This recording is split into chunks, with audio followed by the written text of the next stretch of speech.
तस्य पदेन वाचा मलं शरीरस्य चैवैदिकेन योपाकरोतं परवरं मुनीनां पतञ्जलिं प्राञ्जलिरान्तोऽस्मि।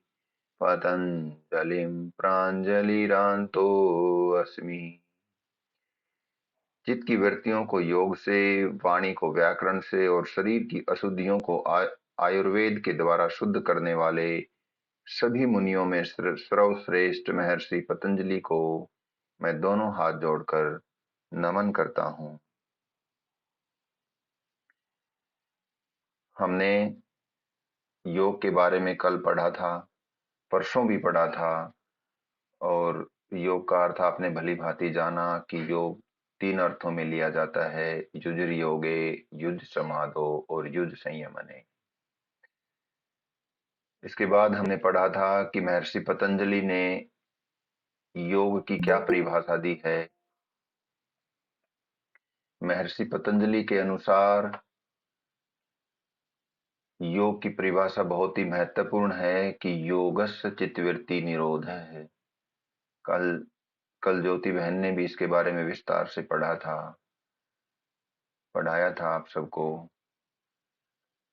उसके बाद हमने जाना था कि महर्षि पतंजलि ने कहा कि जब योग हमारा सिद्ध होने लग जाता है तो तदा दृष्टु स्वरूपे अवस्थानम, दृष्टु यानी हमारी आत्मा अपने स्वरूप में अवस्थित हो जाती है। अपने स्वरूप के वो दर्शन करने के लिए सामर्थ्य उसमें आ जाता है। भगवत गीता के अनुसार हमने समतव योग उच्यते और योगः कर्मसु कौशलम, ये दो योग की परिभाषाएं, डेफिनेशंस हमने जानी कि समतव यानी समता का भाव आ जाना ही योग कहलाता है। आसक्ति को त्याग कर समतव भाव से कार्य करना, सिद्धि और असिद्धि में समता बुद्धि से कार्य करना, और सुख दुख, जय पराजय, गर्मी और सर्दी आदि द्वंद्वों को एक रस हो सहन करना योग है। और इसी में आगे गीता में कहा गया कि योगः कर्मसु कौशलम, कर्मों में कुशलता ही योग है। आप इन डेफिनेशंस को बार बार पढ़ेंगे, बार बार दोहराएंगे तो ये आपको याद हो जाएंगी, और ये एक योग के विद्यार्थी को या योगी को इनके बारे में जानना बहुत ही आवश्यक है। उसके बाद आपने जाना था कि योग का उद्देश्य क्या है। योग जीवन जीने की कला है, योग साधना है, योग मानव जीवन में इसका बहुत ही महत्वपूर्ण है। इसकी साधना व सिद्धांतों में ज्ञान का महत्व दिया गया है। इसके द्वारा आध्यात्मिक व भौतिक विकास संभव है। यह आवश्यक है कि हर पग पर प्रसन्नता का प्रतीक बन जाए, उसमें पीड़ा का अंश न हो, अवशेष न बचे। इसके लिए हमें वह विद्या समझनी होगी जो प्रत्येक कदम पर चिंता मुक्त और तनाव से रहित कैसे बनते चलें, और दिव्य शांति और समरसता को किस प्रकार से हम प्राप्त करें।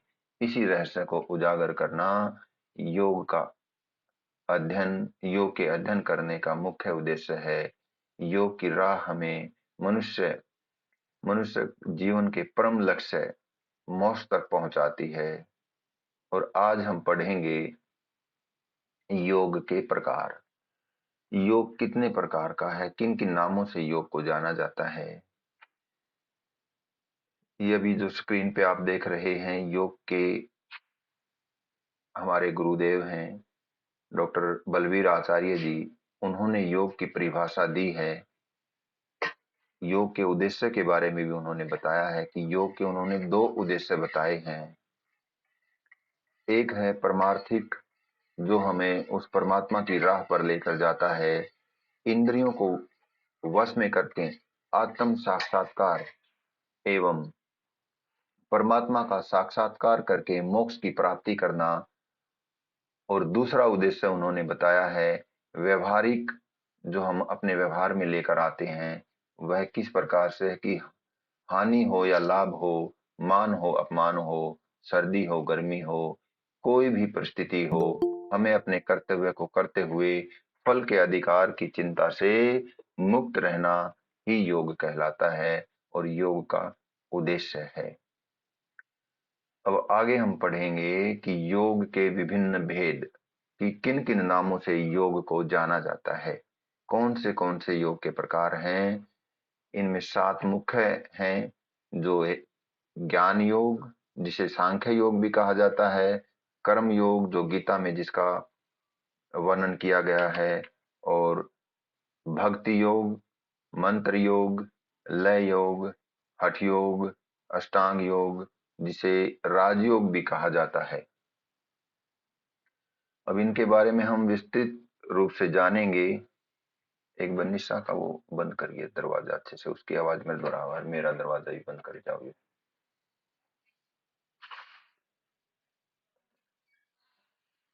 जैसा कि इसके नाम से ही विदित है कि ज्ञान योग, इसमें हम ज्ञान प्राप्त करते हैं, ज्ञान प्राप्त करते हैं यथार्थ का। यथार्थ क्या होता है कि जो जैसी चीज है उसको वैसा ही जान लेना। क्या आप क्लियर सुन पा रहे हैं? बोलकर बताइए कोई। जी। और आप समझ भी पा रहे हैं तो बहुत अच्छा है। अगर कुछ समझ में बीच में नहीं आता है तो आप बीच में पूछ सकते हैं, या फिर उसे बाद में नोट करके रख सकते हैं कि ये शब्द क्या था और इसका क्या अर्थ है, हम बाद में आपको बताएंगे। अभी कुछ समय के लिए हम ध्यान मग्न होकर इनको जानेंगे कि क्या ज्ञान योग है, क्या भक्ति योग है, क्या कर्म योग है। ज्ञान योग में बताया गया है कि जब जीवात्मा परमात्मा, अपनी जीवात्मा यानी हमारी जो आत्मा है, उससे हम इस मानव शरीर में आने के बाद वह आत्मा जीवात्मा कहलाती है। वह जीवात्मा जब उस परमपिता परमात्मा और प्रकृति के यथार्थ ज्ञान को प्राप्त कर लेता है, तब वह सांसारिक दुखों से मुक्त हो जाता है, और इसी का नाम ज्ञान योग है। अब ये बात आपको ध्यान से देखिए और इसमें क्या रहस्य छिपा हुआ है। ये बात आपको समझ में आ गई है कि जीवात्मा, परमात्मा एवं प्रकृति का यथार्थ ज्ञान। प्रकृति क्या है, इसके बारे में कोई आप में से बता सकता है कि प्रकृति हम किसे कहते हैं? प्रकृति शब्द सुनने के बाद आपके मन में क्या तस्वीर बनती है? आपको क्या, आपका बोध कहता है कि प्रकृति ये है?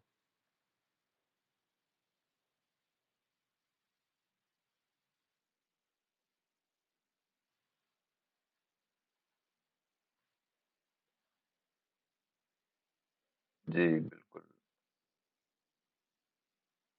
जी बिल्कुल, भाई ने ठीक बताया। लेकिन यहाँ जो हम प्रकृति की बात कर रहे, हाँ हाँ,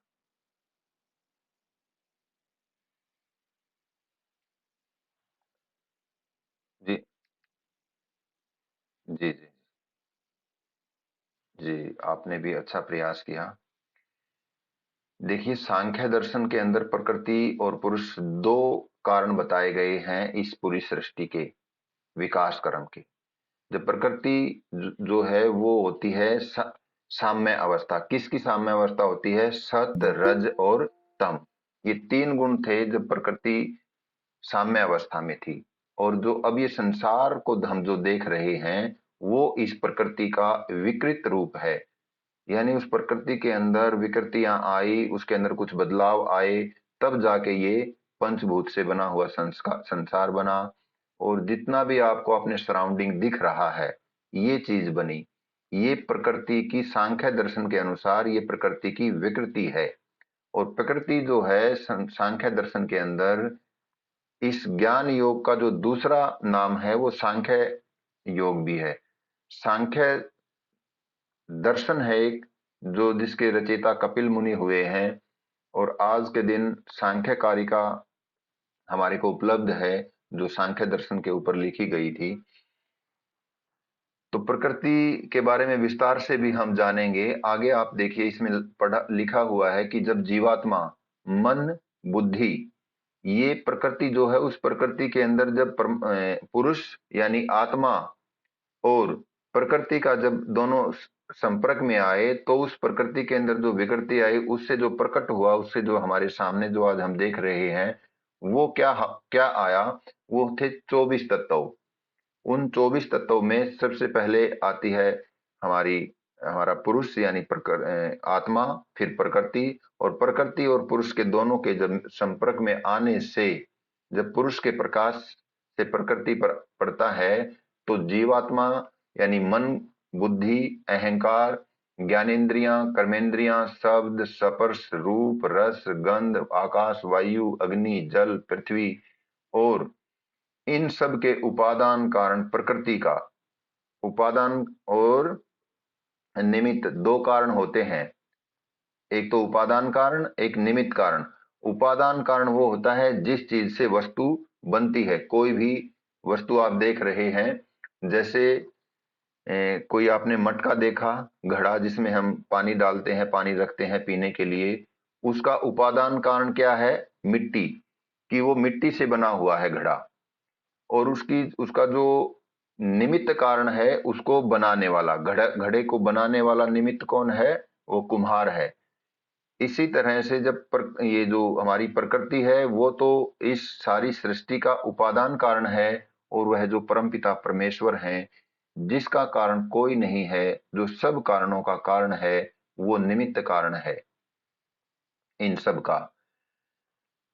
तो इस लाइन को फिर से समझिए कि इन सब के उपादान कारण प्रकृति का ज्ञान प्राप्त करके अपनी सत्ता को पृथक मानकर, जो ये प्रकृति है उसका ज्ञान प्राप्त करके अपनी पृथक, अपनी सत्ता यानी जो हमारी आत्मा की जो सत्ता है, जो परमात्मा की जो सत्ता है, उन सब से उनको हम इस प्रकृति से अलग मान लें और आत्म साक्षात्कार कर,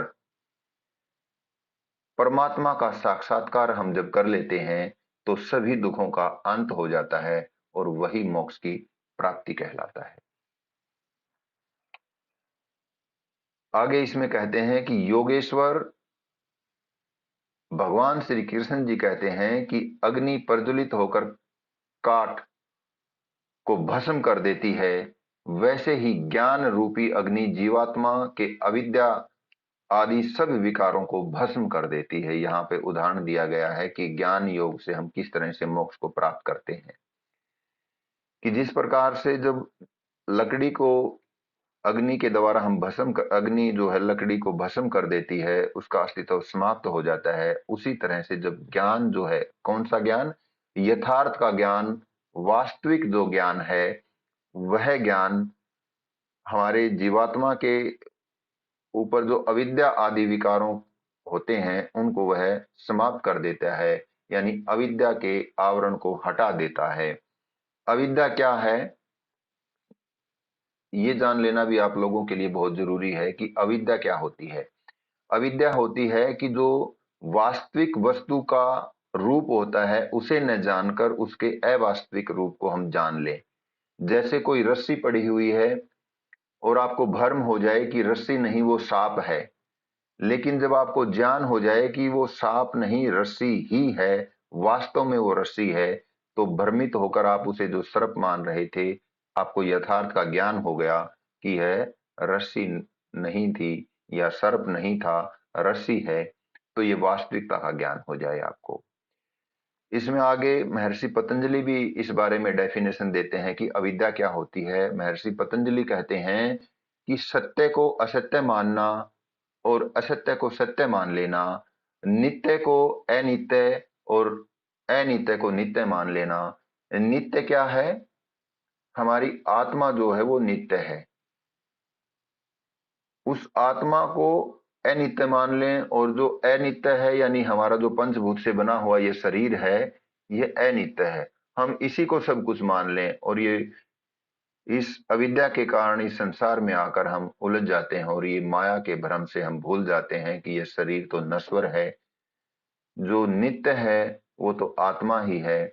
उस आत्मा को जब हम जान लेते हैं, तो उस परमात्मा को भी हम जान लेते हैं। इस बारे में क्या कहते हैं कि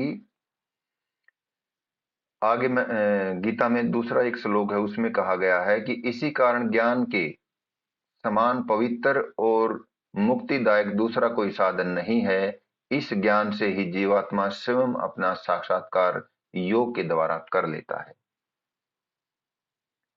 यानी ज्ञान के समान पवित्र कोई नहीं है, चौथे अध्याय के 38वें श्लोक में कहा गया है। और मुक्तिदायक साधन दूसरा कोई नहीं है। इस ज्ञान से ही जीवात्मा स्वयं का साक्षात्कार कर योग के द्वारा कर लेता है। आगे इसमें बताया गया है कि सांख्य योग अथवा योग ज्ञान योग के प्रथम जो व्याख्याता थे, जिन्होंने इसका वर्णन किया था, वह महर्षि कपिल थे। महर्षि कपिल जो है सांख्य दर्शन के रचयिता थे। पहले ये सूत्र के रूप में लिखे गए, और जब ये कोई भी ग्रंथ जो हमारे जैसे 6 दर्शन हमारे आते हैं, उनको शास्त्र कहते हैं 6, उनमें सबसे पहला जो था सांख्य दर्शन था। और सांख्य दर्शन के आगे जो सांख्य दर्शन की बात को व्यवहारिक रूप से लेकर आता है वो योग दर्शन है। कि सांख्य दर्शन तो इस ज्ञान योग के द्वारा ज्ञान योग का वर्णन मिलता है सांख्य दर्शन में, कि किस प्रकार से इस प्रकृति का विकास हुआ। और विकास के अंदर हमारे जो हमने यहाँ जो पढ़े थे 25 तत्व 24 तत्वों का वर्णन मिलता है। वो वर्णन वो कर्म भी हम आगे पढ़ेंगे। अभी थोड़ा सा इसका एक ओवरव्यू ले रहे हैं कि ज्ञान योग क्या है। आगे इसका कर्म योग के बारे में हम अभी ब्रीफली जानेंगे, और आगे की क्लासों में एक एक दिन हम इनका विस्तार से भी पढ़ेंगे। कर्म योग, जैसा कि इसके नाम से ही आपको पता है चल रहा है कि कर्म जो है सभी मनुष्यों के लिए बहुत ही जरूरी है। कोई भी कर्म अवश्य ही करता है। कर्म किए बगैर बगैर हम बिल्कुल नहीं रह सकते। हमें कुछ न कुछ तो करना ही होता है। अभी इसमें जो लिखा हुआ है हम वो देखते हैं कि क्या किस तरह से वर्णन किया गया है। कि निष्कामता, निस्संगता, फल के प्रति अधिकार का त्याग, अपने को निमित्त मात्र बनाकर कर्मों का निर्वाह और भगवान के प्रति समर्पण भाव से कर्म करना व्यवहारिक दृष्टि से यथार्थ यानी जो सही होता है, एवं अद्भुत योग कस रूप, ये यहाँ योग का रूप है। ये कस नहीं, यहाँ का है, यहाँ राइटिंग में गलती हो रखी है। अद्भुत योग का रूप है। इसी को कर्म योग या निष्काम योग कहा जाता है। निष्काम कर्म का सिद्धांत अपना लेने पर जीवन की बहुत सी समस्याओं का समाधान स्वतः ही हो जाता है। जब व्यक्ति कर्म फल की चिंता को छोड़कर अपने कर्मों का पालन करता है, तब वह सुख दुख भय चिंताओं से ऊपर उठ जाता है। निष्काम कर्म या कर्म के फल की चिंता को छोड़ने का यह भाव यह नहीं है कि वह कर्म को करना ही छोड़ दे, कि कर्म का फल तो मिलना नहीं है, अब कर्म करने का क्या फायदा है। हमें कर्म को करना नहीं छोड़ना है, कर्म का फल तो फल की चिंता नहीं करनी है। अगर फल की चिंता में उलझ गए तो हम अपने कर्म जो कर रहे हैं उस कर्म से हम भटक जाएंगे। हमें वही दुविधा, वही भय सताने लगेगा कि इस कर्म का क्या फल मिलेगा या नहीं मिलेगा, कब मिलेगा, कोई बाधा तो नहीं आ जाएगी। इस तरह के विचार हमारे अंदर आने लगेंगे, और इसका क्या फल निकलेगा कि हमारा ध्यान हमारे कर्म पे लगेगा नहीं पूर्ण रूप से। और जो शक्ति हमें कर्म करने में लगानी चाहिए वह फल की चिंता में नष्ट होगी। इस तरह हमें कर्म के फल की चिंता न करने के लिए कहा जाता है। गीता में भी यही संदेश मिलता है कि कर्म से नहीं, फल किसी भी जो भी हम कर्म करते हैं उसका फल तो हमें अवश्य ही मिलेगा। जब कर्म में कमी रह गई तो फल में भी कमी रह जाएगी। इसलिए फल की चिंता न करने को कहा गया है, और गीता में निष्काम कर्म योग का सार हमें मिलता है। इस विषय में एक आपने प्रसिद्ध श्लोक दूसरे अध्याय का 47वां श्लोक आपने सुना होगा कि कर्मण्येवाधिकारस्तु मा फलेषु कदाचन मा कर्म फल हेतु भूर्मा ते संगो सत्व कर्माणि, कि हमें कर्म करने में हमारा कोई अधिकार नहीं है, कर्म के फल का अधिकार हमारा नहीं है, अर्थात हमारे हाथ में कर्म करना है, उसके फल को प्राप्त करना हमारे हाथ में नहीं है, वह किसी और के हाथ में है, यानी उस परमपिता परमेश्वर के हाथ में है। यदि तू कर्म का फल प्राप्त करने में अपना अधिकार समझ लेगा तो परेशान हो जाएगा। यह बात जो है श्री योगेश्वर जो है गीता के माध्यम से अर्जुन को समझा रहे हैं। गीता में इसका वर्णन मिलता है कि इस कर्म का फल मुझे अवश्य मिलेगा, यह सोचकर कर्म न कर, और न ही कर्म को छोड़कर बैठ जा। कर्म अवश्य ही कर, फल तो मिलेगा ही, उसकी चिंता में पड़कर उस पर अधिकार मानकर परेशान मत हो। पीछे हमने पढ़ा था कि समतव योग उच्यते, यह गीता के दूसरे अध्याय का 48वां सूत्र है। इस सूत्र के इस श्लोक के माध्यम से भी योगेश्वर अर्जुन को समझा रहे हैं कि योगस्थ कुरु कर्माणि संग त्यक्त्वा धनंजय सिद्धि असिद्धि समो भूत्वा समतव योग उच्यते। इसका क्या अर्थ है कि योगस्थ होकर, यानी अपने कर्म को निष्काम रूप से करो, कर्मयोग में शिथिर होकर, कर्म के फल की आसक्ति को छोड़कर कर्तव्य कर्म करो। कर्तव्य कर्म करते हुए चाहे सफलता मिले या असफलता मिले, दोनों परिस्थितियों में ही समान भाव रखकर अपने कर्तव्य को करते रहो, कर्तव्य में लगे रहो। उस प्रत्येक परिस्थिति में सम भाव रखना, चाहे वह हमें सिद्धि मिल रही हो या नहीं मिल रही हो, सफलता मिल रही हो या नहीं मिल रही। ये कहा ना कि असिद्धि समो भूत्वा, चाहे सफलता मिले या असफलता मिले, समो भूत्वा हमें समान रूप से बना रहना है। और यह समान रूप समतव योग उच्चते, यह समानता का भाव ही हमारे लिए योग कहलाता है। इस प्रकार जब निष्काम करने का भाव मन में बैठ जाएगा तब सारा ध्यान कर्म करने में लगेगा। फल स्वरूप व्यक्ति कुशलता पूर्वक कर्म करेगा। गीता के अनुसार कर्मों को कुशलता पूर्वक करना और प्रत्येक परिस्थिति में एक समान रहना ही योग है। ये योग की दो महत्वपूर्ण डेफिनेशंस हैं। गीता के अनुसार योगः कर्मसु कौशलम और समतव योग उच्यते। आगे तीसरा योग का प्रकार है भक्ति योग। भक्ति योग जैसे कि आप नाम से ही जान पड़ता है कि भक्ति भाव, श्रद्धा भाव से, समर्पण भाव से ईश्वर की उपासना, स्तुति, प्रार्थना करना भक्ति कहलाती है। इसमें मन, वचन और कर्म से ईश्वर के प्रति पूर्ण अनुराग और समर्पण करके अपने कर्तव्य के कर्मों में लगे रहना ही भक्ति का रूप है। अब भक्ति, यहाँ आचार्य जो ने जो भक्ति की डेफिनेशन दी है उसमें ये नहीं कहा कि आप अपने कर्मों को छोड़ दीजिए और एक लोटा उठाइए, कमंडल लीजिए और पहाड़ों पे निकल जाइए। उन्होंने कहा है कि मन, वचन, कर्म से ईश्वर के प्रति पूर्ण अनुराग और समर्पण करके अपने कर्तव्य कर्मों में लगे रहना ही भक्ति का रूप है। यानी जिसके भी हिस्से, जो भी जिस अपने उम्र के पड़ाव पे है, अगर विद्यार्थी जीवन में है तो विद्यार्थी का जो कर्तव्य है उसको पूर्ण रूप से समर्पण भाव से करें।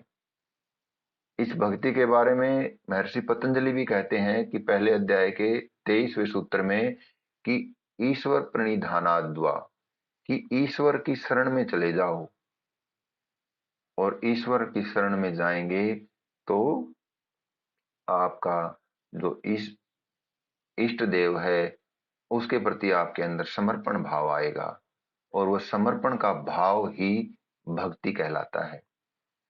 यहाँ ये बात ध्यान रखनी है कि भाव और भावना में थोड़ा अंतर होता है। कि भाव वो होता है जो श्रद्धा से आपके अंदर आए, उस भाव के आने के बाद आपके अंदर समर्पण आ जाए। और भावना थोड़ा सा हटके शब्द है। भावना के अंदर हम कई बार देखा होगा, भावनाओं में बहकर हम सही या गलत कार्य कर बैठते हैं। और ये कहा भी जाता है कि भावनाओं में जब आप रहते हैं, भावना में बहकर कोई भी हमें डिसीजन नहीं लेना चाहिए। भाव जो है वो समर्पण होती है, उसके अंदर श्रद्धा होती है। जैसे ईश्वर की जब ईश्वर के प्रति जब आपकी लगन होगी, तो आपके भावों में उज्ज्वलता आ जाएगी। और जब भाव में उज्ज्वलता आएगी तो समत्व योग उच्चते घटित होगा। और जब समता आएगी तो आपके कर्मों में वो कुशलता आएगी।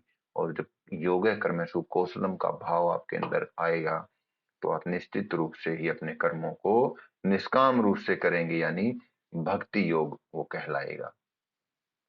इसका चौथा चौथा प्रकार है कि मंत्र योग। ईश्वर का, इसके बारे में ध्यान से पढ़िए, बड़ा रोचक है ये सब। कि ईश्वर के निज नाम, महर्षि पतंजलि भी इस बारे में कहते हैं कि तस्य वाचकः प्रणव, उस परम पिता परमेश्वर को का जो वाचक यानी पुकारने का नाम है वह ओम है। ईश्वर के निज नाम ओम अथवा गायत्री आदि मंत्रों का जप करते हुए, या तो ओम का जप कर रहे हैं या गायत्री मंत्र का जप कर रहे हैं, जप करते हुए उस जप में ही मन को शिथिल कर लेना। उस मंत्र के अंदर जब आप मंत्र को उच्चारण करते हैं, ओम का उच्चारण है या गायत्री मंत्र का उच्चारण है, उस मंत्र के भाव जब आप साथ साथ आपके अंतःकरण में चलते रहते हैं। जैसे ओम आपने पुकारा, तो ओ उस परमपिता परमेश्वर का नाम है। वह ईश्वर, वह परमेश्वर जो निराकार है, सर्वशक्तिमान है, सर्वज्ञ है, न्यायकारी है, दयालु है, अजन्मा है, अनंत है, निर्विकार है, उस परमात्मा के बारे में हम सोचें और ओम का उच्चारण करें। इसी तरह गायत्री मंत्र का जप करें, तो उस गायत्री मंत्र के अंदर भाव छुपा हुआ है कि हे परमपिता परमेश्वर, हमें सद्बुद्धि दीजिए और उस सद्बुद्धि को सन्मार्ग पर चलने के लिए प्रेरित कीजिए। ये भाव आपके अंतःकरण में हो। और वो जब जपते हैं तो मंत्र योग कहलाता है। मंत्र योग की 4 विधियां बताई गई हैं: वाचिक, उपांशु, मानसिक और अजपा जप। अब वाचिक जप क्या होता है? वाचिक यानी जब वाणी से बोल के, जैसे अभी हम योग क्लास में करते हैं ओ, जिसमें साउंड बाहर आती है, वह वाचिक होता है। उपांशु जिसमें हमारे होठ हिलते रहते हैं, जैसे मैं अभी बोले ओ, ओ, ओ, इस तरह से बोलें और होठ हिलें, दूसरे को आवाज न सुनाई दे। तीसरा होता है मानसिक जप, जिसमें हम प्रयत्न करते हैं कि मन मन में उसको जप करते रहें। और अजपा जप होता है जब हमें प्रयत्न भी न करना पड़े और स्वतः ही ओम का गुंजन, उस ओमकार का गुंजन, उस नाद के स्वर का गुंजन आप सुनते रहें। प्रत्येक क्षण आप कोई भी कार्य करते रहे, लेकिन वह अजपा जप आपके अंतःकरण में चलता रहे। यह अजपा जप होता है। मंत्र योग जाना, अब हम जानेंगे कि लय योग क्या होता है। लय शब्द को जानते ही आपको आपके मन में एक तस्वीर आ गई होगी कि किसी चीज के प्रति लयबद्ध हो जाना, एक निरंतर प्रवाह चलता रहे। आपने देखा होगा कि जब आप घी या तेल को किसी एक बर्तन से दूसरे बर्तन में डालेंगे, तो उससे जो एक धारा का प्रवाह निरंतर बना रहता है, उस लय की तरह से ही बिना उकताए मन से किसी कार्य को आप करते रहें, वो और उसमें पूर्ण रूप से लीन हो जाएं, वह लय योग कहलाता है। जब मन परमात्मा के ध्यान में उस हर समय लीन रहता है, तब लय योग की स्थिति होती है। चलते, उठते, बैठते, सोते, अर्थात हर क्षण परमात्मा के ही ध्यान में मन लगा रहे और नाद की ध्वनि पर ध्यान केंद्रित करके मन को पूर्ण रूप से नाद में लीन करना लय योग है। नाद शब्द आप परिचित होंगे। कि नाद, जैसे हम ओम का उच्चारण कहते हैं तो ओम के स्वर को हम नाद का स्वर भी कहते हैं, उसे अनाहत नाद भी कहते हैं। यानी ऐसा स्वर जिससे कोई भी आहत न हो। और जब आप ओम का उच्चारण करते हैं तो आप ध्यान करेंगे कि ओम का उच्चारण सीधा आपके हृदय प्रदेश से आता है, और हृदय में ही उस ईश्वर का वास रहता है, हृदय में ही वह जीवात्मा आत्मा रहती है। यहीं से उस ओमकार का जप है, इसीलिए ऋषियों ने इस ओम को ही उस ईश्वर का वाचक नाम कहा है। आगे देखेंगे, लय योग के बारे में आप समझ गए होंगे पूर्ण रूप से। हठ योग क्या होता है? जितने भी आसन प्राणायाम का वर्णन हम या अभ्यास हम करते हैं, जैसे सूर्य नमस्कार, ये सूर्य भेदी प्राणायाम है, भ्रामरी प्राणायाम है, भस्त्रिका प्राणायाम है, ये सब हठ योग की देन है हमारे लिए। हठ योग के ग्रंथों में इन प्राणायाम का वर्णन मिलता है। जितने हम आसन करते हैं, हम वृक्षासन करते हैं, मयूर आसन करते हैं, धनुरासन करते हैं, हठ योग के कई ग्रंथ हैं जिनमें अलग अलग आसनों का वर्णन मिलता है, उनमें संख्या भी अलग रहती है। जैसे हठ पर दीपिका के अंदर 15 आसनों का वर्णन मिलता है, घेन संहिता के अंदर 32 आसनों का वर्णन मिलता है।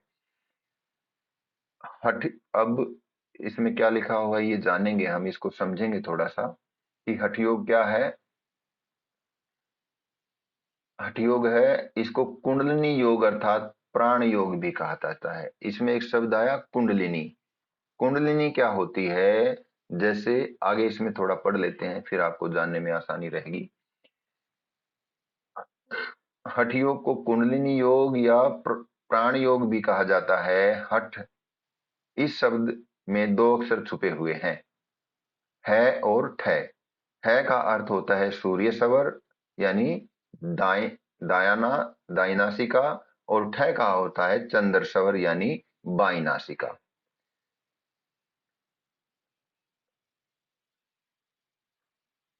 अब आपको मैंने पहले भी बताया था, अपनी जो कक्षा चल रही थी, कि जो सूर्य नाड़ी होती है उसे दाई नासिका को कहते हैं, उसे है के रूप में लिया जाता है।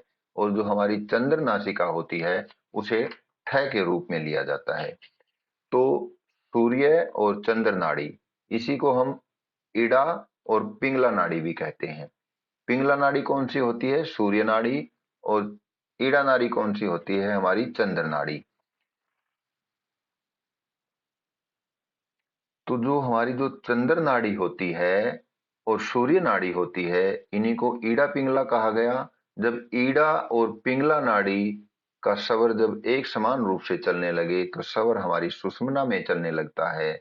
और जब हमारी सुषुम्ना में स्वर चलने लगता है तो हमारे मूलाधार से 3 उंगल ऊपर, हमारी टेलबोन के पास, हमारे हठ योग के ग्रंथ में हठ पर दीपिका के अंदर बताया गया कि वहां हमारी कुंडलिनी शक्ति है, जो 3.5 फेरे लगाए हुए एक सर्प के समान बैठी है। जैसे सर्प कुंडली लगा के ऐसे बैठता है, उसी प्रकार से यह कुंडलिनी शक्ति जो है हमारे मूलाधार से 4 उंगल ऊपर 3.5 फेरे लगाए हुए है।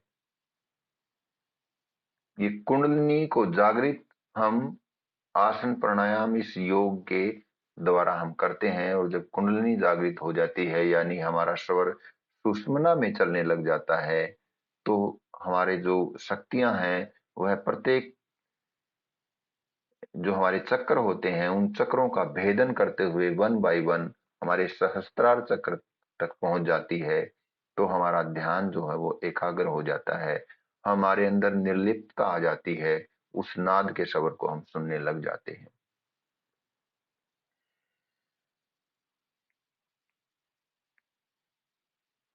ये हठ योग है, इसके अंदर हम आसन प्राणायाम मुद्रा क्रिया और नाद के अनुसंधान को महत्व देते हैं।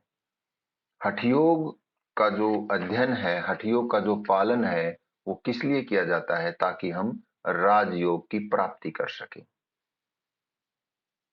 और इसमें सातवां जो अंग आता है जिसे हम राजयोग या अष्टांग योग कहते हैं, जो आज के दिन सबसे ज्यादा व्यवहार में लिया जाता है और जो महर्षि पतंजलि ने हमें दिया है। राजयोग इसलिए कहते हैं कि इसे राज यानी उच्च योग की, सबसे ऊंचा योग जो है उस योग की हमें प्राप्ति होती है। इसके बारे में हम विस्तार से भी पढ़ेंगे आगे, लेकिन ये अष्टांग योग जो है इसके 8 अंग बताए गए हैं। वो 8 अंगों वाला है, इसीलिए इसको अष्टांग योग कहा गया है। अब इसमें 8 योग कौन से हैं, महर्षि पतंजलि ने जो बताए हैं कि यम, नियम, ये 2 बार लिखा हुआ है। तीसरा जो है यहाँ आसन आएगा, यम, नियम, आसन, प्राणायाम, प्रत्याहार, धारणा, ध्यान और समाधि। अब इनके बारे में हल्का हल्का सा हम आपको बता देते हैं कि यम क्या होते हैं। यम जो है, यम के अंदर सत्य, अहिंसा, अस्तेय, ब्रह्मचर्य और अपरिग्रह, ये 5 इसके अंदर आते हैं।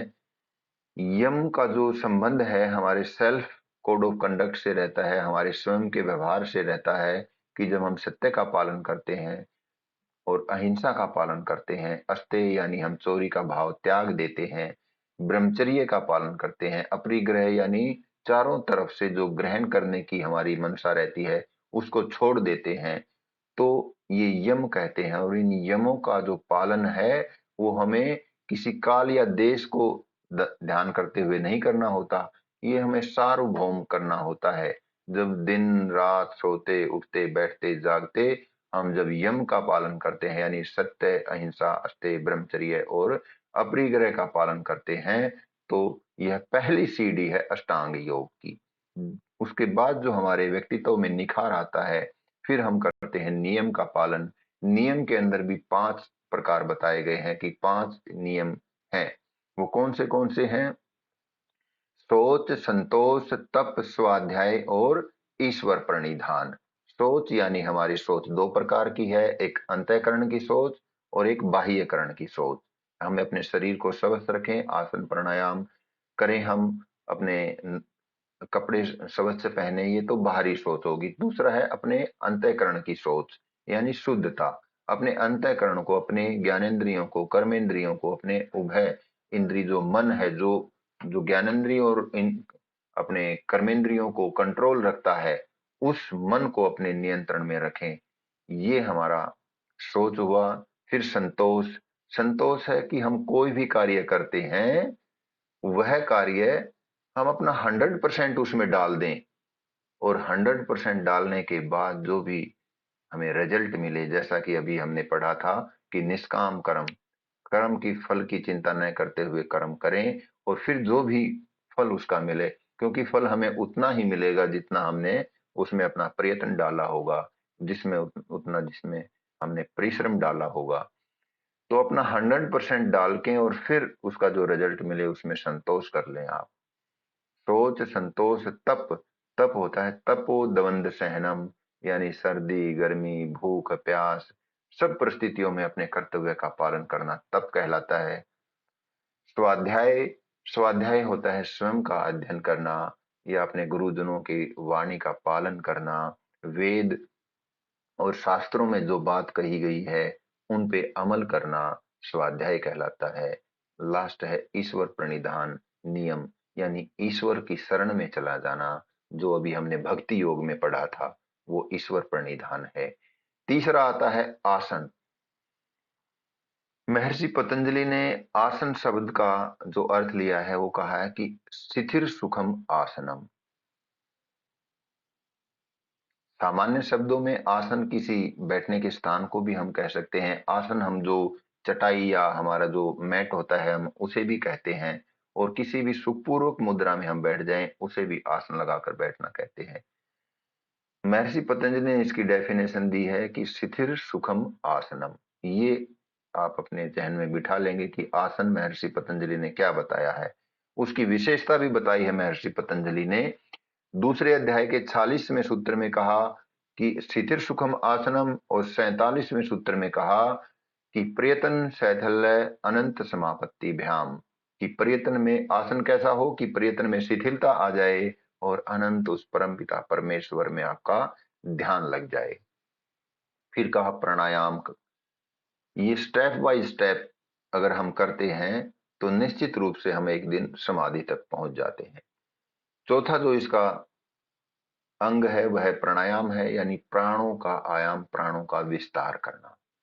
महर्षि पतंजलि ने इसमें इसके बारे में कहा है कि श्वास प्रश्वास की गति विच्छेद है। श्वास की प्रश्वास, जो हमारा श्वास आ रहा है और जा रहा है, उसकी गति के अंदर अवरोध पैदा करना, यानी अपनी मर्जी से उसको चलाना प्राणायाम है। प्राणायाम के महर्षि पतंजलि ने 4 प्रकार बताए हैं, 4 प्रकार के प्राणायाम उन्होंने कहे हैं। उन्होंने प्राणायाम के साथ वृत्ति शब्द को जो जोड़ा है कि बाह्य वृत्ति, अभ्यांतर वृत्ति और स्तंभ वृत्ति, और चौथा प्राणायाम है बाह्य अभ्यांतर विषय अक्षेपी प्राणायाम। ये 4 प्राणायाम उन्होंने दी। हठ योग में भी 8 प्रकार के प्राणायामों का वर्णन मिलता है। घेड़ संहिता में भी 8 प्रकार के 8 प्राणायाम है। हठ योग में के अंदर तो ये सूर्य भेदी हम करते हैं, चंद्र भेदी भस्त्रिका प्राणायाम हम करते हैं, भ्रामरी प्राणायाम हम करते हैं, शीतली, शीतकारी, मूर्छा, केवली, ये जो प्राणायाम है ये हमारे हठ योग के ग्रंथों में मिलते हैं। इसका 5वां अंग है प्रत्याहार। प्रत्याहार यानी जो हमारी इंद्रियां होती हैं, प्रत्याहार शब्द से आप थोड़ा सा समझने का प्रयास करें कि प्रति आहार यानी उसके विपरीत आहार। हमारी इंद्रियों के विषय, हमारी इंद्रियां क्या है? जैसे ज्ञानेंद्रियां है, ज्ञानेंद्रियां आंख का कार्य है देखना, जो भी उसके सामने आएगा उसको वो देखेगी। कान का कार्य है सुनना, अब जो भी इसको अगर कोई म्यूजिक चल रहा है और उसके अंदर इसको सुनने में आनंद आ रहा है तो इंद्री बार बार उसी तरह के म्यूजिक में, किसी को भजन सुनने में आनंद आता है, किसी को फिल्मी गाने सुनने में आता है, किसी को हरियाणवी गाने सुनने में आनंद आता है। तो इसका जो हमारी सुनने की जो श्रोत्र इंद्री है, इसका जो विषय है, उस विषय के प्रति आहार इसको देना। प्रति आहार कब आएगा इसका? जब हम उस विषय से इसको हटा लेंगे। और किस तरह से हटाना है इसको उस विषय से? कि जिस प्रकार से कछुआ अपने अंगों को अपने अंदर सिमेट लेता है, उसी प्रकार से हमने अपने विषयों से अपनी इंद्रियों को अंदर की तरफ समेट लेना है। और अंदर की तरफ जब हमारी इंद्रियां सिमट जाएंगी तो अंदर हमारा आत्म स्वरूप जो हम हैं, वास्तविक स्वरूप है, वो हम उसको हम पहचान पाएंगे। और फिर आगे का जो स्टेप बताया प्रत्याहार के बाद कि अपनी इंद्रियों को परम वशीकरण करने से जो हमें लाभ मिलेगा, हमारी धारणा बनेगी। इसका जो छठा अंग है धारणा क्या होती है? जब हम अपने ध्यान को किसी बाह्य, यानी जो ये हमें संसार दिख रहा है, इस संसार में किसी एक, जैसे हमने कोई स्थूल चीज पे अपनी धारणा बनाई, यानी हमने कल्पना की कि हम किसी पर्वत की चोटी पे बैठे हैं और वहां बर्फ गिरी हुई है, चारों तरफ से शांत माहौल है और हमने ध्यान लगा के बैठे हुए हैं आराम से, वहां आसपास कुछ भी नहीं है। ये किसी बाह्य चीज पे हमने ध्यान लगाया। अब हम सूक्ष्म किसी चीज पे, अंदर की चीज पे, अपने श्वास के ऊपर ध्यान लगा देते हैं, या अपने हृदय की धड़कन पे अपने ध्यान लगाया और एक धारणा बना ली। यहाँ जब ये धारणा हमारी प्रगाढ़ होने लगती है, धारणा के अंदर क्या रहता है? ध्यान, ध्याता और ध्येय। ध्येय क्या है? उस धड़कन को महसूस करना। हृदय पे ध्यान लगाया, धड़कन को महसूस करना है ध्येय। और ध्याता कौन है? हम है, उसको ध्यान करने वाले। ध्याता होता है जो ध्यान को करने वाला है। और आगे जब 7वां अंग आता है यानी ध्यान, ध्यान के अंदर ध्याता, ध्येय और हमारी जो धारणा है कि हमने किसी चीज के ऊपर मन को टिकाया था, वहां पे ध्याता समाप्त हो जाता है। ध्यान करने वाला नहीं रहता, ध्यान किस पे चीज पे टिकाया गया है, और हम जो हमारा जो ध्येय है वो रह जाता है। और जो आठवां इसका अंग है समाधि, समाधि के अंदर हमारा जो ध्येय है वो भी समाप्त हो जाता है, और हम उस ध्येय के अंदर ही एकाकार हो जाते हैं। हम यानी अपने आत्म स्वरूप में आ जाते हैं, और ध्येय हमारा उस परमात्मा जो था, वो हमारा आत्म स्वरूप उस परमात्मा में ही लीन हो जाता है, यानी ध्येय में ही हम एकाकार हो जाते हैं। उसमें फिर ध्याता नहीं रहता, सिर्फ ध्येय बच जाता है, वह ईश्वर बच जाता है। इसी आधार पर आदि शंकराचार्य ने भी कहा है कि अहम ब्रह्म असि अस्मि, मैं ही वह ब्रह्म हूं, मुझ में ही वो ब्रह्म वास करता है। जब इस प्रकार से हम यथार्थ को जान लेते हैं कि इस जब अद्वैत यानी दो जो चीजें हैं वो समाप्त हो जाती हैं, अद्वैत आ जाता है, यानी उस परम पिता परमेश्वर को ही हम अपने भीतर जान लेते हैं। जैसे एक श्लोक आपने, एक मंत्र, एक कहावत आपने सुनी होगी कि मोह को कहाँ ढूंढे रे बंदे, मैं तो तेरे पास में, ना मंदिर में ना मस्जिद में ना काबा कैलाश में। कि वह उस ईश्वर के बारे में यह कबीर के शब्द हैं, कहे गए हैं कि वह ईश्वर तो हमारे पास ही है, कहीं बाहर भटकने में वो नहीं है। ये 8 योग के अंग हमने आज पढ़े। इनका ब्रीफ इंट्रोडक्शन मैंने आप लोगों को दिया। ये वाईसीबी की दृष्टि से बहुत महत्वपूर्ण है। योग के विभिन्न अंग, ज्ञान योग, कर्म योग, भक्ति योग, मंत्र योग, लय योग, हठ योग और अष्टांग योग यानी राजयोग। अब इनके बारे में, इनके नाम से ही पढ़ने से अगर आपको कुछ हल्की हल्की तस्वीर आपके माइंड में इनकी बन गई होगी, और वो तस्वीर आपको क्या कह रही है, अगर इसके बारे में कुछ इस शब्द के पढ़ने, सुनने या देखने से कोई तस्वीर है और वो तस्वीर कहीं धुंधली है, उसका अर्थ आपको समझ में नहीं आ रहा है, तो इस बारे में आप हमसे अभी डिस्कस कर सकते हैं। आज समय आपका काफी लग गया हो, इसलिए लग गया हमारा कि हमें ये टॉपिक पूरा करना था, क्योंकि जब तक एक टॉपिक पूरा नहीं करेंगे अगले पे नहीं बढ़ पाएंगे, और सिलेबस जो है हमारा काफी है, उस सिलेबस को भी हमें कंप्लीट करना है। और ये कंप्लीट करने का जो टारगेट है हमारा, ये बात बातों में ही हम कर देंगे इसको कंप्लीट, 3 महीने का है। कि जो अभी आप जिस सेमेस्टर में अभी आपका चल रहा है, कोई फर्स्ट सेमेस्टर में है या थर्ड सेमेस्टर में है, वो फर्स्ट सेमेस्टर के जब आपके एग्जाम हो जाएंगे, और उसके बाद जो ये वाईसीबी का टेस्ट होता है ना, ये महीने 2 महीने में चलता रहता है।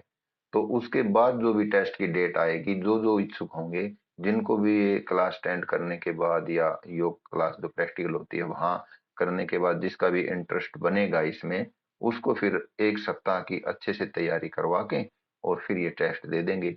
ये जर्नली क्वालिफाई हो ही जाता है। तो अभी आप जो भी हमारे साथ बने हुए हैं, वो इसके बारे में अगर कुछ पूछना चाहते हैं, डिस्कस करना चाहते हैं योग के प्रकार, तो हमारे साथ वो कर सकते हैं डिस्कस।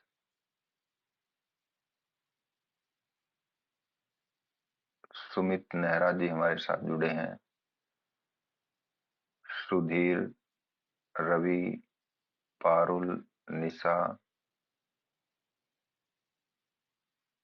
अनुराग।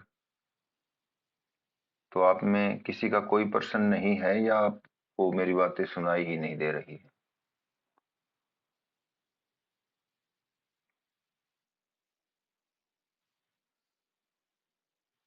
प्रश्न ही नहीं। तो कहीं ऐसा तो नहीं कि प्रश्न इसलिए नहीं है कि कुछ पल्ले ही नहीं पड़ा, बात यहाँ से इधर की उधर चली गई? ऐसा तो नहीं हो सकता कि कुछ पल्ले ना पड़े, क्योंकि ये इसमें सब बात ऐसी हैं जिसमें इंटरेस्ट बनता है हमारा।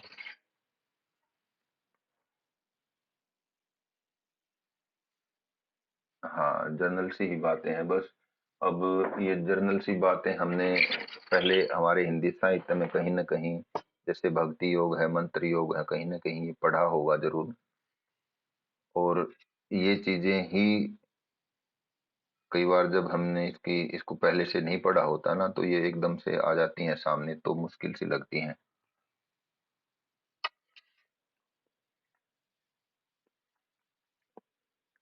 बाकी ये क्लास अटेंड करने के बाद आपको दोबारा से इसको पढ़ने की भी ज़रूरत नहीं है। जब पेपर हमारा नज़दीक आएगा, तो हम इसको एक बार और पढ़ लेंगे। इसकी ये जो एक तरह से हमारा मटेरियल भी अभी तैयार हो रहा है, इसी बहाने। ये इसकी एक ये फाइल बना रखी है, इसी को मैं आगे आपको भेजता रहूँगा, उसी में ऐड करके कुछ न कुछ। तो समय लगे, कहीं बाहर गए हुए हैं, तो आप इसको पढ़ भी सकते हैं कि और कोई काम नहीं है, चलो योग का जो चल रहा है उसी को देख लेते हैं एक बार। भक्ति योग क्या होता है, ज्ञान योग क्या होता है।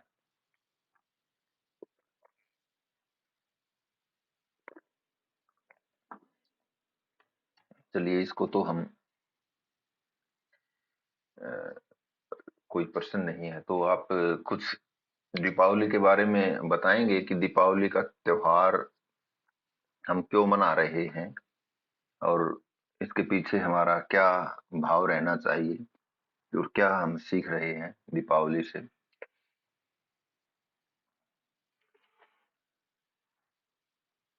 बोलिए, आप में से कोई भी अपना माइक ऑन कीजिए, अपना वीडियो ऑन कीजिए।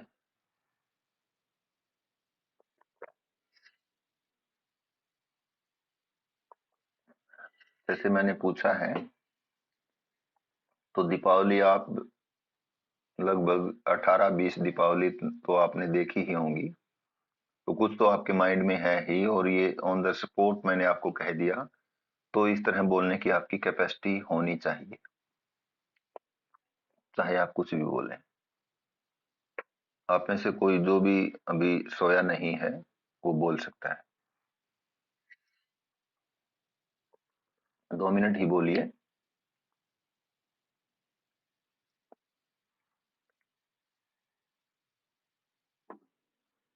चलिए, मैं बोलता जाता हूँ। पारुल बोलेंगे अभी। पारुल, आप आवाज सुन रहे हैं हमारी?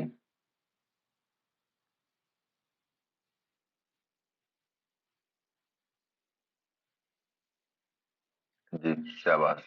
सुन सकते हैं, तो दीपावली के बारे में अपने विचार व्यक्त कीजिए। हो सके तो अपना वीडियो ऑन कर लीजिए, ताकि आपके साथ सभी कनेक्ट हो सके।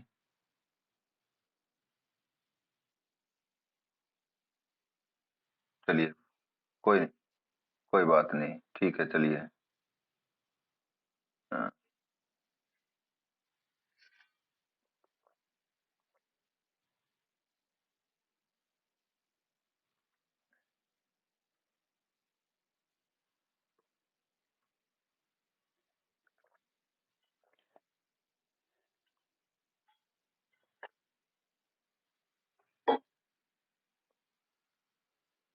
जी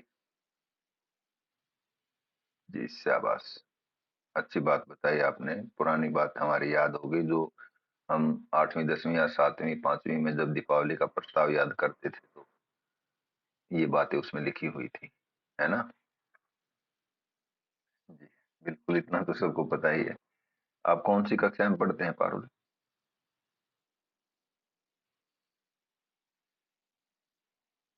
नहीं, आपके जो यूनिवर्सिटी में है वो।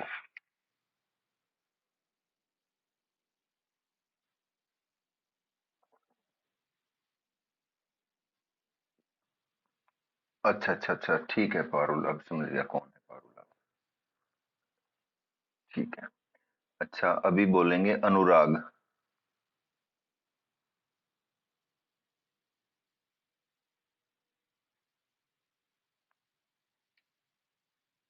अनुराग, सुन रहे हैं आप हमें?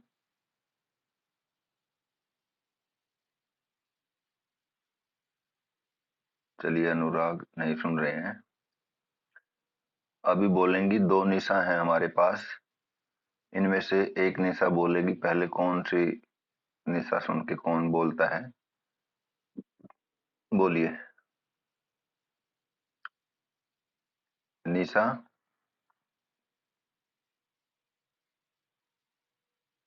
निशा बेटी, सुन रहे हैं क्या आप हमें? निशा सो गई है शायद। दूसरी निशा बोलिए।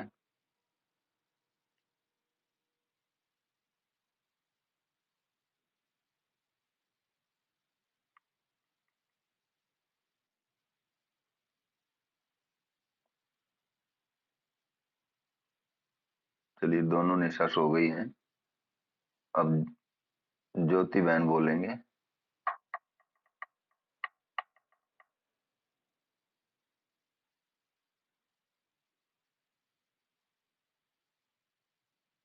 ज्योति बहन भी सो गए हैं। चलिए, हम ही बोल देते हैं। जो ये हम पर्व मना रहे हैं, जो मुझे लगता है कि हम क्यों मना रहे हैं और हमें क्यों मनाना चाहिए, इसके पीछे हमारे अंदर भाव क्या रहने चाहिए। तुलसीदास के बारे में आपने सुना होगा, और महर्षि वाल्मीकि के बारे में आपने सुना होगा। महर्षि वाल्मीकि ने रामायण लिखी थी और तुलसीदास जी ने रामचरितमानस लिखी थी। महर्षि वाल्मीकि की कहानी के पीछे भी राम ही थे कि वो महर्षि वाल्मीकि डाकू रत्नाकर हुए, और वो फिर किस तरह से राम भक्त बने और उन्होंने इस रामायण की रचना की। हो सकता है कि रामायण वास्तव में हो, या हो सकता है महर्षि वाल्मीकि की कोई कल्पना हो। इसके बारे में कुछ तो ऐतिहासिक चीजें भी हैं जो हमें ये मजबूर करती हैं कि अयोध्या का जिक्र किया गया है वहां, और अयोध्या नगरी अभी भी है। एक पुल का जिक्र किया गया है जो राम सेतु के नाम से आज भी जाना जाता है। लेकिन हो सकता है कि कुछ बातें इसमें उनकी अपनी कल्पना मात्र हो। उस बात पे न जाकर उसके अंदर जो रामायण में जो कहानी है, जैसे कि राम के चरित्र को लेकर जो बात की गई है, सीता के चरित्र को लेकर जो बात की गई है, उनके व्यक्तित्व के अंदर जो चीजें छुपी हुई हैं, श्री राम में, श्री माता सीता के व्यक्तित्व में, जो उनके व्यवहार में जो उनके जो गुण थे, बात है उनको देखने की, उनसे सीखने की। अब उस समय जब राम राज्य होता था, तो एक माता के वचन, कौशल्या के वचन को रखने के लिए उन्होंने 14 वर्ष का वनवास ले लिया था श्री राम ने। और उस बात सीखते हैं हम एक भाई की, कि भरत ने राज्य स्वीकार नहीं किया पूरा, और 14 साल तक श्री राम की पादुकाएं अपने सिंहासन पर रखकर और एक सेवक के रूप में उस राज्य का संचालन किया। स्वयं वो गद्दी पर नहीं बैठे। यही, ये सब चीजें जो है जन जन तक पहुंचाने के लिए महर्षि वाल्मीकि ने इसको लिखा था संस्कृत भाषा में, ऋषियों की भाषा में। लेकिन तुलसीदास जियों ने इसको लिखा था अवधी भाषा में। आज भी वह उत्तर प्रदेश के रहने वाले थे तुलसीदास जी। उन्होंने इसको जन जन की भाषा बनाने के लिए वहां की जो लोकल भाषा थी उसके अंदर इसको लिखा। वो इसलिए लिखा कि लोग जाने कि जिस देश के राजा राम जैसे हुए हैं, उस देश का राज्य अब किस तरह से चल रहा है, किस तरह के राजा बन गए हैं, विलासी हो गए हैं, भोग विलास में रहते हैं। लेकिन ये देश उन राजाओं का है जहां राम जैसे राजा हुए हैं। तो उनसे सीखने के लिए ये सब बातें थी कि उस राजा के चरित्र को हम जाने, कि राजा के कर्तव्य क्या होते हैं उनको जाने, एक भाई के कर्तव्य क्या होते हैं, एक पत्नी का कर्तव्य क्या होता है। वो त्याग की, बलिदान की कहानी इस दीपावली के पीछे छुपी हुई है। उस राम को हमने इसलिए याद करना होता है, इसलिए राम के किस्से सुनाए जाते हैं, इसलिए राम कथा कही जाती है, कि हम उनके कार्यों को जान लें, उनकी विचारधारा जो थी उनसे जान लें, विचारधारा को अपना लें। आज के दिन जो भाई भाई का बैरी बना हुआ है, किसी राज्य के लिए पुत्र पिता का वध कर रहा है, ये उस समय की बात है जब तुलसीदास जी का समय था, यानी 15वीं शताब्दी, 16वीं शताब्दी में। जब एक राजा बनने के लिए एक अपने पिता की ही हत्या कर रहे थे। तो उस समय तुलसीदास जी ने की व्यथा ये रही कि वो इतने दुखी हुए समाज को देखकर कि भाई भाई का दुश्मन बन रहा है। तो उन्होंने उस जो जहां वो रहते थे उस लोकल भाषा में इसका अनुवाद किया। और लोकल आप आज भी सुनते हैं कि रामचरितमानस तुलसीदास द्वारा रचित एक रचना है। तो हमें सीखना है कि वो राम के गुणों को ध्यान करना है। वो आए थे, वनवास गए थे, उस वनवास के पीछे कहानी क्या थी, वो क्यों गए, एक वचन को रखने के लिए कि उनकी माता ने जो कह दिया वो उन्होंने किया, उसमें कोई उन्होंने संशय जाहिर नहीं किया। तो उन महान पुरुषों की महान गाथाओं को याद करना है हमें, और उनके चरित्र से जो हम सीख सकते हैं वो धारण करना है, ताकि वास्तव में हमारे अंदर बदलाव आ सके। एक छोटी सी कहानी तुलसीदास जियों की भी मुझे ध्यान है कि तुलसीदास जी जो थे कि जब बचपन में ही उनके जन्म हुआ था तो उनके पिता की मृत्यु हो गई थी, और उन्हें फिर अपशगुन समझा जाने लगा कि ये तो बहुत ही गलत घड़ी में पैदा हुआ हुआ बच्चा है, और इसके आते ही इसके पिता का स्वर्गवास हो गया। और वो बड़ी दरिद्रता से उन्होंने अपना जीवन यापन किया। और जब वो 9 साल के थे तो उनकी माता का भी देहांत हो गया। और फिर वे दर बदर की ठोकरें खाई, और जो उनकी माता जो उन्हें पढ़ाती थी, सिखाती थी, जब भजन सुनाती थी वही वो गाते, और किसी एक मंदिर के पास वो गाना गाते दिन में। और बंदर वहां बहुत होते थे, और बंदरों के पास ही वो जो बंदरों को खाना डाल के जाते ना आने जाने वाले, उन्हीं को वो बंदरों के साथ खाना पीना खाते और भजन करते थे। फिर जब वो बड़े हुए 12-13 साल के और 15 साल के हुए तो वो किसी साधु के साथ चले गए, और उन्होंने उसको गुरु बना लिया, उन्होंने उसको ज्ञान दिया। और फिर वो बड़े होकर जब शादी की उम्र आई, 18-20 साल के हुए, तो वो राम की कथा कहने लगे, क्योंकि उनकी वाणी में भगवान ने उनको तेज दिया था, बुद्धि दी थी। लेकिन वो उनकी पत्नी का नाम था रत्नावली, तुलसीदास की। वो पत्नी राम कथा करते थे दिन में और शाम को घर आ जाते, और उस पत्नी के प्रति उसकी आसक्ति बहुत बढ़ गई थी। एक दिन की बात है कि वो पत्नी अपने मायके चली गई, रक्षाबंधन का दिन था। लेकिन वो तुलसीदास जी उनके पीछे इतने आसक्त हो गए थे अपनी पत्नी के प्रति कि उनसे वो रात वहां बिताई न गई।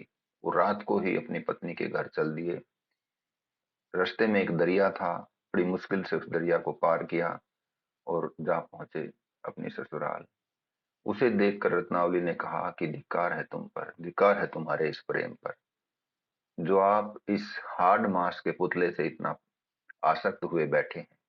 अगर इतनी आसक्ति, इतना प्रेम, इतना भाव आपने उस परमपिता परमेश्वर ईश्वर में, उस राम की भक्ति में लगा दिया होता, तो ये दरिया पार करने की बात कह रहे हो आप कि बड़ी मुश्किल से दरिया पार करके आया हूं मेरे लिए।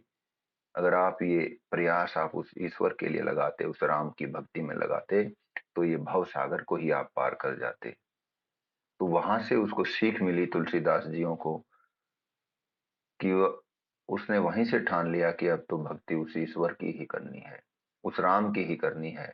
फिर उन्होंने घर को छोड़ दिया, और काशी में, अयोध्या में कुछ दिन उन्होंने काशी में की राम कथा, फिर अयोध्या में उन्होंने की, और फिर वहां से उन्होंने जन जन को जाना, समाज को देखा, पहचाना।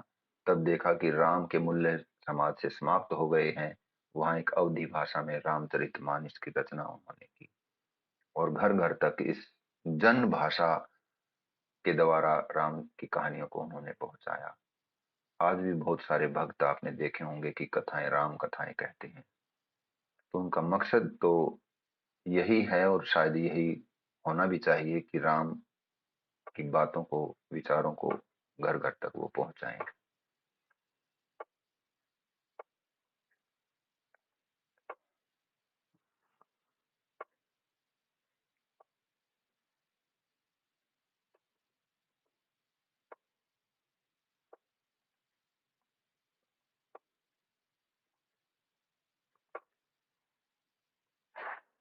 शाबाश। निशा बेटा हमारे साथ हैं और अनुराग कौशिक हैं और निशा जांगड़ा है। कमाल की बात हुई। आप में से कोई जग रहा है? अरे वाह निशा।